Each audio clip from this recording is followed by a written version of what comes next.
सर्दीवरचे उपाय खरं तर एकदम सोपे आहेत. सर्दीसाठी सगळ्यात महत्त्वाचं म्हणजे अग्नी चांगला करायचा. अग्नी म्हणजे तुमची भूक. तुम्हालाही लक्षात येत असेल, की ज्या वेळेला तुम्हाला सर्दी झालेली असते, त्यावेळेला तुमच्या तोंडाला चव नसते आणि काही खावेसे वाटत नाही.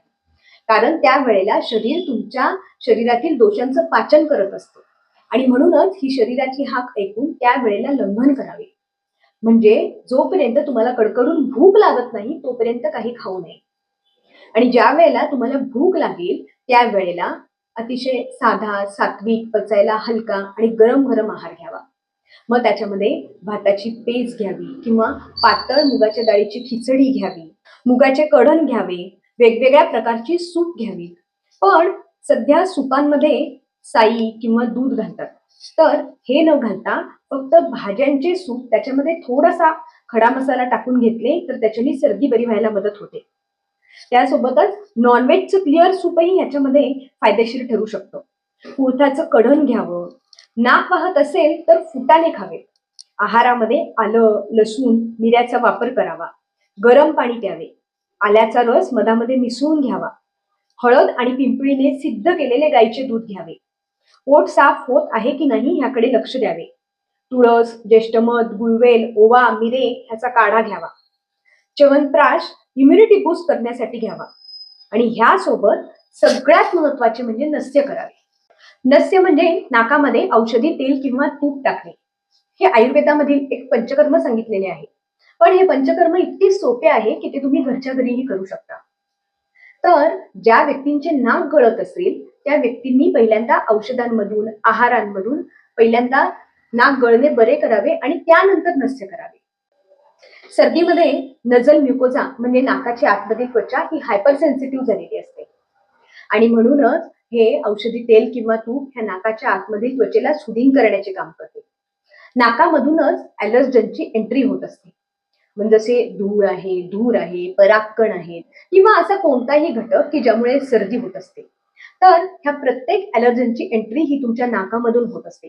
अशा वेळेला जर आपण आपल्या नाकाला आतमधून औषधी तेल किंवा तूप असा कोणताही फॅटचा लेअर लावला तर हे ॲलर्जन्स ह्या बाहेरच्या फॅटच्या लेअरमध्ये अडकून बसतात आणि त्यामुळे त्यांना श्वसन संस्थेमध्ये जाता येत नाही आणि सर्दी किंवा खोकला होण्याचे 50% चान्सेस तिथेच कमी होतात.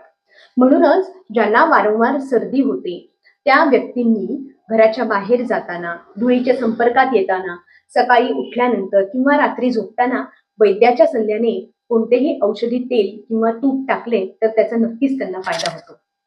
जर तुम्ही हे असे औषधी तेल किंवा तूप जर घेऊ शकला नाहीत तर अशा वेळेला तुमच्या घरात असलेले गाईचे साजूक तूप किंवा अगदी खोबरेल तेल सुद्धा चालते. पण ह्यामुळे तुमची सर्दी नक्कीच आटोक्यात येते. विशेषतः लहान मुलांना शाळेत जाताना हा प्रयोग नक्की करून बघा आणि मला कमेंटमध्ये कळवा. त्यानंतर अमृतधारा म्हणून एक औषध मिळते जे ओवा अर्क, पुदिना अर्क आणि भीमसेनी कापूर अर्कापासून तयार केलेले असते. हे औषध पाण्यामध्ये घालून त्याची जर वाफ घेतली त्यामुळे ही सर्दी कमी व्हायला मदत होते. त्यासोबतच हे तुमच्या शरीरावरच्या कपड्यांवर जर लावले आणि किंवा रुमालावर घेऊन जर त्याचा वास घेतला तरीही सर्दी कमी व्हायला मदत होते. विशेषतः ज्यांचे नाक चोंदते त्या व्यक्तींनी जर अमृतधारेची वाफ घेतली आणि नस्य केले तर त्यांचे नाक मोकळे व्हायला मदत होते. पण हे सर्व करूनही जर तुमची सर्दी बरी होत नसेल तर तुमच्या जवळच्या वैद्याचा सल्ला नक्की घ्या. सीतोप्लादी चूर्ण एवढे एकच औषध आयुर्वेदामध्ये नाही, अशी शेकडो प्रभावी औषधे आयुर्वेदामध्ये आहेत की ज्यामुळे सर्दी बरी होते. आणि हो, सर्दीला क्षुल्लक आजार समजून त्याकडे दुर्लक्ष करू नका. कारण हा आजार जेवढा पुढे जाईल तेवढा तो किचकट आणि बरा व्हायला अवघड आहे. तुमच्या काही शंका असतील तर मला कमेंट करून नक्की कळवा. धन्यवाद.